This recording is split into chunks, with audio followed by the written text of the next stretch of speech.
എല്ലാവർക്കും നമസ്കാരം. കഴിഞ്ഞ ദിവസം കേരളത്തിലെ ഒരു പ്രമുഖ കോൺഗ്രസ് വനിതാ നേതാവിൻ്റെ ഫേസ്ബുക്ക് കണ്ടു. അതിലൊരു ചിത്രമാണ് അവർ കൊടുത്തിരിക്കുന്നത്. രാഹുലിൻ്റെ ചിത്രം. പക്ഷെ അതിൻ്റെ നിഴലായിട്ട്, നീണ്ട നിഴലായിട്ട് കൊടുത്തിരിക്കുന്നത് മഹാത്മാഗാന്ധിയുടെ രൂപമാണ്. അതായത് രാഹുലിൻ്റെ നിഴൽ ആണ് മഹാത്മാഗാന്ധി എന്നർത്ഥം. രാഹുൽ നിഴലായി പരിണമിച്ചാൽ ഗാന്ധിജിയാവും എന്ന് സാരം. എങ്ങനെയാണ് കോൺഗ്രസ് ഈ 3/4 നൂറ്റാണ്ട് കാലം ഭാരതത്തിലെ ജനങ്ങളെ വഞ്ചിച്ചത് എന്നുള്ളതിൻ്റെ ഒടുവിലത്തെ ഒരു ഉദാഹരണമാണ് ഈ ചിത്രം. എങ്ങനെയാണോ നെഹ്റുവിൻ്റെ ചെറിയ കൊച്ചുമകൻ നിഴലായിട്ട് മഹാത്മാഗാന്ധി മാറിയത് എങ്ങനെയാണ് എന്ന് നമ്മൾ ആലോചിക്കേണ്ടതാണ്. ഏതായാലും അതവിടെ ഇരിക്കട്ടെ. കോൺഗ്രസിന്റെ വഞ്ചനയുടെ അവസാനത്തെ പ്രതീകമാണ് ഇത് എന്ന് ഞാൻ പറഞ്ഞു. അങ്ങനെ വഞ്ചിച്ച ഏറ്റവും പ്രധാനപ്പെട്ട ഒരു കാര്യമാണല്ലോ ഗാന്ധിവധം എന്നുള്ളത്. 2 നുണയാണ് 1948 ജനുവരി മുതൽ 2 നുണയാണ് നെഹ്റുവും കോൺഗ്രസ്സുകാരും പ്രചരിപ്പിച്ചുകൊണ്ടിരിക്കുന്നത്. 2 കാര്യമാണ്. എന്തിനാണ് ഈ 2 നുണ എന്നുള്ളത് രണ്ടാമത് പറയാം. ആ 2 നുണ, ഒന്ന്, ഗാന്ധിജി വെടിയേറ്റ് വീണപ്പോൾ ഹേ റാം എന്ന് വിളിച്ചു പ്രാർത്ഥിച്ചു എന്നുള്ളതാണ് ഒരു നുണ. അങ്ങനെ ഒരു സംഭവം ഉണ്ടായിട്ടില്ല എന്ന് ദീർഘകാലം ഗാന്ധിജിയുടെ സെക്രട്ടറി ആയിരുന്ന, വെടിയേറ്റ് വീഴുമ്പോഴും ഗാന്ധിജിയോടൊപ്പം ഉണ്ടായിരുന്ന വി കല്യാണം എന്ന ആള് പറഞ്ഞിട്ടുണ്ട്. ഗാന്ധിജി ഒരക്ഷരവും മിണ്ടിയില്ല. കാരണം അദ്ദേഹം ദിവസങ്ങളോളമായി ഉപവാസത്തിലായിരുന്നത് കൊണ്ട് എന്തെങ്കിലും ഒരു ശബ്ദം പുറപ്പെടുവിക്കുവാനുള്ള ആരോഗ്യം പോലും അദ്ദേഹത്തിന് ഉണ്ടായിരുന്നില്ല. തന്നെയല്ല, പോയിന്റ് ബ്ലാങ്കിൽ നിന്നാണല്ലോ വെടിവെക്കുന്നത്. 3 തവണ വെടിവെക്കുകയും ചെയ്തു. ഒരു ശബ്ദവും പുറപ്പെടുവിക്കാൻ ശേഷിയില്ലാതെ ഗാന്ധിജി വീഴുകയാണ് ചെയ്തത്. പക്ഷെ നെഹ്റുവും കോൺഗ്രസ്സുകാരും ലോകത്തോട് വിളിച്ചു പറഞ്ഞത് ഹേ റാം എന്ന് പറഞ്ഞുകൊണ്ട് ഗാന്ധിജി മരിച്ചു എന്നാണ്. സത്യത്തിൽ അങ്ങനെ ഉണ്ടായിരുന്നില്ല, ഒരു നുണയാണ്. പക്ഷെ മറ്റൊന്നുണ്ടായിരുന്നു. അതിന് 5 ദിവസം മുൻപ്, അതായത് 1948 ജനുവരി 25-ന് ഗാന്ധിജി കൂടെയുള്ളവരോട് പറഞ്ഞു, എന്നെ ആരെങ്കിലും കൊല്ലുകയാണെങ്കിൽ എനിക്ക് അയാളോട് എൻ്റെ ഹൃദയത്തിൽ യാതൊരു വെറുപ്പും ഉണ്ടായിരിക്കുകയില്ല എന്ന് മാത്രമല്ല, രാമനാമം, എൻ്റെ ചുണ്ടിൽ രാമനാമം ഉച്ചരിച്ചുകൊണ്ടായിരിക്കും ഞാൻ മരിക്കുക എന്ന് ഗാന്ധിജി പറഞ്ഞിരുന്നു. അങ്ങനെ ഗാന്ധിജിയുടെ ഒരു ആഗ്രഹം പറഞ്ഞത് രേഖപ്പെടുത്തപ്പെട്ടിട്ടുണ്ട്. പക്ഷെ അങ്ങനെ പറഞ്ഞിരുന്നു എന്നുള്ളത് കൊണ്ട്, അങ്ങനെ ഒരു ആഗ്രഹം പ്രകടിപ്പിച്ചു എന്നുള്ളത് കൊണ്ട് മരിക്കുമ്പോൾ അങ്ങനെ പറഞ്ഞു എന്നല്ലല്ലോ അർത്ഥം. മരിക്കുമ്പോൾ അങ്ങനെ പറഞ്ഞിട്ടില്ല എന്നും ഗാന്ധിജിയുടെ സെക്രട്ടറി രേഖപ്പെടുത്തിയിട്ടുണ്ട്. പക്ഷെ നെഹ്റു കുടുംബവും കോൺഗ്രസ്സുകാരും 75 കൊല്ലക്കാലം ലോകത്തിനെ പറഞ്ഞു പറ്റിച്ചുകൊണ്ടിരിക്കുന്നു. ഗാന്ധിജി മരിച്ചു വീഴുമ്പോൾ, വെടിയേറ്റ് വീഴുമ്പോൾ ഹേ റാം എന്ന് പറഞ്ഞിരുന്നു എന്ന് ഒരു നുണ. അതെന്തിനാ പറഞ്ഞത് എന്ന് ഞാൻ അടുത്തത് പറയാം. രണ്ടാമത്തെ നുണ എന്ന് പറയുന്നത് ഗാന്ധി വധം നടത്തിയത് RSS ആണെന്ന് പറഞ്ഞിട്ടില്ല. RSSന്റെ ആരെയും കേസിൽ പ്രതി ചേർത്തിട്ടും ഇല്ല, ഒന്നുമില്ല. പക്ഷെ RSSനെ ആ മറയിൽ നിരോധിച്ചു. അങ്ങനെ RSSനെതിരെ ഒരു നുണപ്രചാരണത്തിനുള്ള ഉപാധിയാക്കി ഗാന്ധി വധത്തെ മറയായിട്ട് ഉപയോഗിക്കുകയാണ് ജവഹർലാൽ നെഹ്റു കുടുംബവും കോൺഗ്രസും ചെയ്തത്. എന്തിനായിരുന്നു ഈ 2 വലിയ നുണ ലോകത്തോട് വിളിച്ചു പറഞ്ഞത് എന്നുള്ളതാണ് വളരെ പ്രധാനപ്പെട്ട കാര്യം. 2 കാര്യം മറച്ചു വെക്കാൻ വേണ്ടിയിട്ടാണ് നെഹ്റുവും നെഹ്റു കുടുംബവും കോൺഗ്രസ്സുകാരും ഈ 75 കൊല്ലവും ലോകത്തെ പറ്റിച്ചുകൊണ്ടിരുന്നത്. 2 കാര്യം മറച്ചു വെക്കാൻ വേണ്ടിയാണ്. അത് ഒന്നിതാണ്, 1948 ജനുവരി 30, അതായത് ഗാന്ധിജി കൊല്ലപ്പെടുന്ന വേളയിൽ അന്ന് രാവിലെ ഗാന്ധിജി എഴുതി വെച്ചു പറയുകയും ചെയ്തു, കോൺഗ്രസ് പിരിച്ചുവിടണം, അതൊരു രാഷ്ട്രീയ പാർട്ടിയായിട്ട് തുടരാൻ പാടില്ല, തെരഞ്ഞെടുപ്പിൽ മത്സരിക്കാൻ പാടില്ല എന്ന് മാത്രമല്ല, അതിലെ ആൾക്കാരെ മുഴുവൻ ഒരു സേവാ സംഘമായി പരിവർത്തിപ്പിക്കുക, തെരഞ്ഞെടുപ്പില്ലാതെ, അംഗത്വമില്ലാതെ, രാഷ്ട്രീയ പാർട്ടി അല്ലാതെ സമൂഹ സേവനം ചെയ്യുന്ന ഒരു സേവാ സംഘമായിട്ട് മാറണം എന്ന് പറയുകയും പാർട്ടിയെ പിരിച്ചുവിടണം എന്ന് പറയുകയും മാത്രമല്ല, ഈ സേവാസംഘമായി മാറ്റപ്പെടുന്ന കോൺഗ്രസിന് എങ്ങനെയാണത് പ്രവർത്തിക്കേണ്ടത് എന്ന ഭരണഘടനയുടെ പ്രധാന വകുപ്പുകൾ ഗാന്ധിജി എഴുതി തയ്യാറാക്കുകയും ചെയ്തു. വളരെ പെട്ടെന്ന് എഴുതി തയ്യാറാക്കിയത് കൊണ്ട് അതിൻ്റെ ഭാഷാപരമായ കാര്യങ്ങളൊക്കെ നേരെയാക്കാൻ വേണ്ടി അദ്ദേഹത്തിൻ്റെ മറ്റ് ഔദ്യോഗിക കാര്യങ്ങളുടെ സെക്രട്ടറി ഒരു പ്യാരേലാൽ ഉണ്ടായിരുന്നു. അദ്ദേഹവും ദീർഘകാലം ഗാന്ധിജിയുടെ കൂടെ ഉണ്ടായിരുന്നയാളാണ്. അദ്ദേഹത്തിൻ്റെ കയ്യിൽ കൊടുത്തു, ഇതൊക്കെ നോക്കി തിരുത്തി റെഡിയാക്കിയിട്ട് തരാൻ പറഞ്ഞു. അതിനുശേഷം ഇങ്ങനെ ആൾക്കാർ നിരവധി കണ്ടുകൊണ്ടിരിക്കുകയുള്ളൂ. പ്രശ്നങ്ങൾ ഇങ്ങനെ കത്തിക്കാളുകയാണ്, രാജ്യം മുഴുവൻ ആളി കത്തിക്കൊണ്ടിരിക്കുകയാണല്ലോ. പലരും വരുന്നു, കാണുന്നു. അത് ഒരു കാര്യം. ഇങ്ങനെ ഈ പറഞ്ഞ കോൺഗ്രസിനെ പിരിച്ചുവിടണം എന്ന് പറഞ്ഞ കാര്യവും കോൺഗ്രസിനെ പിരിച്ചുവിട്ട് പുതിയ സേവാസംഘമാക്കി മാറ്റി അതൊരു സേവാ സന്നദ്ധ സംഘടനയാക്കി പ്രവർത്തിക്കുകയും അതിനു വേണ്ട ഭരണഘടന ഗാന്ധിജി എഴുതി തയ്യാറാക്കി കൊടുക്കുകയും ചെയ്തു. ഈ ഭരണഘടന ഏതെങ്കിലും കോൺഗ്രസ്സുകാർ കണ്ടിട്ടുണ്ടോ, വായിച്ചിട്ടുണ്ടോ? ഗാന്ധിജി ഇങ്ങനെ കോൺഗ്രസ് പിരിച്ചുവിടണം എന്ന് പ്രസ്താവിക്കുകയും എഴുതി കൊടുക്കുകയും ചെയ്തത് കോൺഗ്രസ്സുകാരെങ്കിലും ചർച്ച ചെയ്തിട്ടുണ്ടോ? നിങ്ങൾ എവിടെയെങ്കിലും വായിക്കുകയോ കേൾക്കുകയോ ചെയ്തിട്ടുണ്ടാവില്ല. കാരണം ആ സാധ്യതകളെ മുഴുവൻ തടയാനും മറച്ചു വെക്കുവാനും ഉള്ള നെഹ്റുവിന്റെ ആയുധമായിരുന്നു ഗാന്ധിവധം എന്നുള്ളത്. അതാണ് ഒരു കാര്യം. മറയ്ക്കാൻ ആഗ്രഹിച്ച കാര്യം അന്ന് ഗാന്ധിജി ജീവിച്ചിരിക്കുകയും കോൺഗ്രസിനെ പിരിച്ചുവിടാൻ നിർബന്ധിക്കുകയും പിരിച്ചുവിടപ്പെടുകയും ചെയ്തിരുന്നുവെങ്കിൽ നെഹ്റു കുടുംബത്തിന്റെ ഗതി എന്താകുമായിരുന്നു എന്ന് നിങ്ങളൊന്ന് ആലോചിച്ചാൽ മതിയാകും. അപ്പോൾ മനസ്സിലാവും നെഹ്റുവിന്റെയും കോൺഗ്രസിന്റെയും ചതി എന്തിനായിരുന്നു എന്ന് മനസ്സിലാവും. ഇന്ന് ചിത്രത്തിൽ ഉണ്ടാകുമായിരുന്നോ അവർ ഗാന്ധിജി ജീവിച്ചിരുന്നിരുന്നുവെങ്കിൽ? കോൺഗ്രസിനെ പിരിച്ചുവിട്ട് സേവാസംഘമാക്കിയിരുന്നെങ്കിൽ കോൺഗ്രസ് പിന്നെ എവിടെയെങ്കിലും ഉണ്ടാകുമായിരുന്നു? നെഹ്റു കുടുംബം അധികാരത്തിൽ വരുമായിരുന്നോ? ശതാബ്ദങ്ങളോളം നെഹ്റു കുടുംബത്തിന്റെ കയ്യിൽ ഭാരതത്തിന്റെ നേതൃത്വവും സമ്പത്തും കുവിഞ്ഞുകൂടുമായിരുന്നോ? അങ്ങനെ ആകാതിരിക്കുമായിരുന്നു ഗാന്ധിജി ജീവിച്ചിരുന്നിരുന്നുവെങ്കിൽ.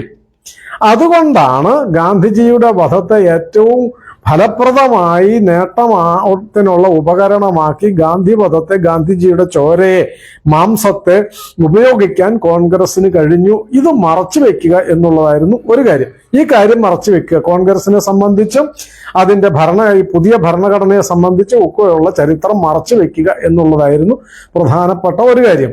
രണ്ടാമത്തെ കാര്യം, ജവഹർലാൽ നെഹ്റു സ്വാതന്ത്ര്യാനന്തര അധികാരമേറ്റ ജവഹർലാൽ നെഹ്റുവും സർദാർ പട്ടേലും തമ്മിൽ വലിയ അഭിപ്രായ ഭിന്നതയുണ്ടായി. അവര് തമ്മിൽ വാക്കുതർക്കമുണ്ടായി, അധികാര തർക്കമുണ്ടായി.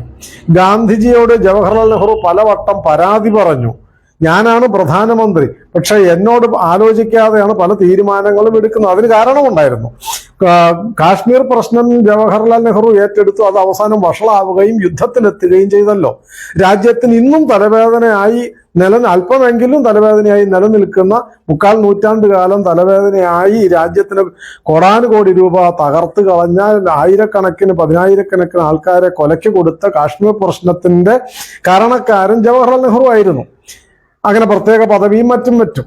അത് മനസ്സിലാക്കിയ സർദാർ പട്ടേല് ഉപപ്രധാനമന്ത്രി, ആഭ്യന്തരമന്ത്രി ആയിരുന്നത് അദ്ദേഹം നാട്ടുരാജ്യ സംയോജനവും ഒത്തിനുമൊക്കെ വേണ്ടി സ്വന്തമായി പല തീരുമാനങ്ങൾ എടുക്കുകയും ബലം പ്രയോഗിച്ചോ നയതന്ത്രം പ്രയോഗിച്ചോ അല്ലെങ്കിൽ മറ്റ് അധികാരം ഉപയോഗിച്ചോ ഒക്കെ നാട്ടുരാജ്യങ്ങളെ കൂട്ടിച്ചേർത്തുകൊണ്ടിരുന്നു.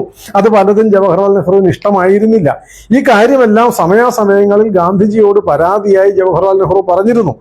അവസാനം ജവഹർലാൽ നെഹ്റു ഒരു രാജിക്കത്ത് പോലെ ഒരു നീണ്ട കത്ത് എഴുതി കൊടുത്തു. ആ കത്തിൽ പറഞ്ഞു, ഇനി ഒത്തുപോവുക സാധ്യമല്ല. പലവട്ടം പട്ടേലിനെ വിളിച്ചും നെഹ്റുവിനെ വിളിച്ചും ഗാന്ധിജി ഇതിനു മുമ്പ് പലവട്ടം ചർച്ച ചെയ്തിരുന്നു. ആ ചർച്ചയൊന്നും തീരുമാനമാകാതെ പിരിയുകയാണ് ചെയ്തത്. ഒടുവിലാണ് ജവഹർലാൽ ഒരു നീണ്ട കത്ത് എഴുതി, ഇനി ഒത്തുപോവുക സാധ്യമല്ല, വേണമെങ്കിൽ രണ്ടുപേരിൽ ഒരാളെ അധികാരത്തിൽ തുടരാൻ കഴിയുകയുള്ളൂ, ഞാൻ രാജിവെക്കാൻ തയ്യാറാണ്. നെഹ്റുവിനറിയാൻ നെഹ്റു രാജിവെക്കണമെന്ന് ഗാന്ധിജി ഒരിക്കലും പറയില്ല എന്ന് ജവഹർലാൽ നെഹ്റുവിനാണ് മറ്റാരെ കഴിഞ്ഞ് നന്നായിട്ട് അറിയാവുന്നത്. അതുകൊണ്ട് തന്നെ നിഷേധിച്ച് ഉറപ്പിക്കുക എന്ന് നമ്മുടെ നാടൻ ചൊല്ലുണ്ടല്ലോ എന്ന് പറഞ്ഞു, ഞാൻ രാജിവെച്ചേക്കാം, അതിന് മറ്റാരെങ്കിലും പട്ടേൽ പ്രധാനമന്ത്രി ആയിക്കൊള്ളട്ടെ എന്നുള്ള നിലയിൽ നീണ്ട ഒരു രാജ്യഭീഷണി കത്ത് നെഹ്റു എഴുതി അത് ഗാന്ധിജിക്ക് ഏൽപ്പിച്ചു കൊടുക്കുകയും നേരിൽ കണ്ട് പരാതി പറയുകയും ചെയ്തിരുന്നു. ഈ കാര്യം ചർച്ച ചെയ്യാൻ വേണ്ടി പട്ടേലിനെ പലവട്ടം വിളിച്ചു. ഈ ജനുവരി 30 പട്ടേലുമായിട്ട് ഈ നീണ്ട കാര്യം ചർച്ച ചെയ്തു. ഇനി ഒരിക്കലും മുന്നോട്ട് പോകാൻ കഴിയില്ല, എന്നുള്ള മട്ടിൽ രണ്ടുപേരും ഒത്തുപോകാൻ കഴിയില്ലെങ്കിൽ പിന്നെ പട്ടേലിനോട് രാജിവെക്കുക എന്ന് പറയാൻ മാത്രമേ ബാക്കിയുള്ളൂ. അങ്ങനെ ഒരു സാഹചര്യം ഉണ്ടാവുന്നതിന് മുന്നേ പരമാവധി പറഞ്ഞ് ഒത്തുതീർപ്പിലെത്താൻ വേണ്ടി ജവഹർലാൽ ഗാന്ധിജി പരിശ്രമിക്കുകയും ജനുവരി 30 ഉച്ചയ്ക്ക് ശേഷം സർദാർ പട്ടേൽ കാണാൻ വരികയും വളരെ നേരം ചർച്ച ചെയ്തു. പതിവായി പ്രാർത്ഥനയ്ക്ക് പോകുന്ന സമയത്തിന് പോകാൻ പറ്റിയില്ല, വൈകി. അങ്ങനെ വൈകി ഈ അനുയായികൾ പ്രാർത്ഥനാ സ്ഥലത്ത്, ബിർള ഹൗസിന്റെ പ്രാർത്ഥനാ സ്ഥലത്ത് മണ്ഡപത്തിൽ ആയിരക്കണക്കിന് ആൾക്കാർ കൂടിയിരിക്കുന്നു. അവിടേക്ക് ഗാന്ധിജി സമയത്തിന് ചെല്ലാതിരിക്കുന്നു. ചർച്ച ചെയ്തിട്ടും പ്രശ്നം പരിഹരിച്ചില്ല. പരിഹരിക്കപ്പെടാതിരുന്ന വേളയിൽ ഗാന്ധിജി പറഞ്ഞു, ബാക്കി നമുക്ക് നാളെ ചർച്ച ചെയ്യാം എന്ന് പറഞ്ഞ് തൽക്കാലം പട്ടേലിനെ പറഞ്ഞയക്കുകയും ഗാന്ധിജി വൈകി പ്രാർത്ഥനാ സ്ഥലത്തേക്ക് എത്തുകയുമായിരുന്നു. പോണ വഴിക്ക് അവിടെ എത്താറായപ്പോൾ ഗാന്ധിജിയോട് കൂടെ ഉണ്ടായിരുന്ന അദ്ദേഹത്തിനെ പരിചരിക്കുന്ന പെൺകുട്ടി പറഞ്ഞല്ലോ, യുവതി പറഞ്ഞു, ഇന്ന് പ്രാർത്ഥന വൈകി എന്ന് പറഞ്ഞപ്പോൾ ഗാന്ധിജി പറഞ്ഞത്, വൈകിയതിന് കാരണക്കാർ നിങ്ങൾ തന്നെയാണ്. സമയം നോക്കേണ്ട ഉത്തരവാദിത്വം നിങ്ങൾക്കായിരുന്നു. രോഗി ആ സമയത്തിന് മരുന്ന് കഴിക്കുന്നുണ്ടോ ഇല്ലയോ എന്ന് നോക്കേണ്ട ഉത്തരവാദിത്വം നേഴ്സിനാണ്. രോഗിയുടെ താല്പര്യമല്ല അതിൽ പരിഗണിക്കേണ്ടിയിരുന്നത്.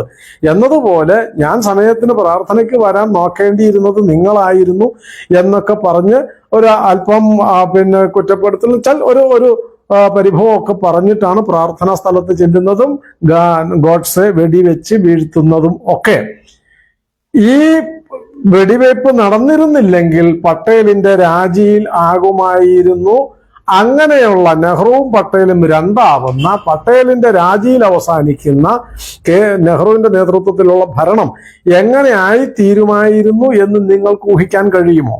ഈ കാര്യം മറച്ചു വെക്കുകയും ഇത് മറച്ചു വെക്കാനുള്ള സന്ദർഭമായി ഗാന്ധിവധത്തിനെ മാറ്റാൻ പട്ടേൽ പൂർണ്ണമായും സറണ്ടറായി. കാരണം അങ്ങനെ ഗാന്ധിജി കൊല്ലപ്പെട്ട ഒരു സന്ദർഭത്തിൽ ഇനി അധികാര തർക്കത്തിനും അവകാശ തർക്കത്തിനും പ്രസക്തിയില്ല. ഒന്നിച്ചു നിൽക്കുകയും ലോകത്തിന്റെ മുമ്പിൽ ഈ കാര്യത്തിന് വേണ്ടും വണ്ണം നടത്തി ഈ പ്രശ്നത്തിനെ അതിജീവിക്കാനുള്ള സാഹചര്യം സൃഷ്ടിക്കുകയുമാണ് ചെയ്യേണ്ടത് എന്നുള്ളത് കൊണ്ട് സർദാർ പട്ടേൽ സ്വയം പിൻവാങ്ങുകയും പ്രശ്നം നെഹ്റു പട്ടേൽ പ്രശ്നം അവിടെ ഗാന്ധിവധം ഒരു കാരണമായി അവിടെ ഇല്ലാതെയാവുകയല്ല ചെയ്തത്, പട്ടേൽ സറണ്ടർ ആവുകയാണ് ചെയ്തത്. ഈ സത്യം മറച്ചു വയ്ക്കുവാൻ വേണ്ടിയായിരുന്നു നെഹ്റു ഗാന്ധിവധത്തെ ചേർത്ത് വെച്ചുകൊണ്ട് RSSനെതിരെ നുണപ്രചാരണം നടത്തിയത്.